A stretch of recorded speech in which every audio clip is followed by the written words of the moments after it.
Central Isle of Wight County, northeastern Southampton County, south central Surrey County, northeastern Sussex County, western city of Chesapeake, city of Portsmouth, northeastern city of Suffolk, until 11:30 p.m. Eastern Daylight Time. At 10:38 p.m. Eastern Daylight Time, National Weather Service Doppler radar indicated a severe thunderstorm capable of producing ping-pong ball-size hail. This storm was located near Wakefield and moving southeast at 55 miles per hour. The severe thunderstorm will be near Sunai around 10:50 p.m. Eastern Daylight Time. Isle of Wight and Windsor around 10:55 p.m. Eastern Daylight Time.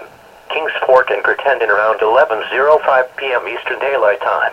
Drive around 11:10 p.m. Eastern Daylight Time. Bowers Hill, Western Branch and Churchland around 11:15 p.m. Eastern Daylight Time. Deep Creek, Craddock and downtown Portsmouth around 11:20 p.m. Eastern Daylight Time. Other locations impacted by the severe thunderstorm include Punts, Rainer, Comet, Bethel Church, Whitley, Central Hill, Indica, Longview, Wells Corner and Chuckanock. If you are in the path of this storm, prepare immediately for large hail and deadly cloud-to-ground lightning. People outside should move to a shelter, preferably inside a strong building, and away from windows.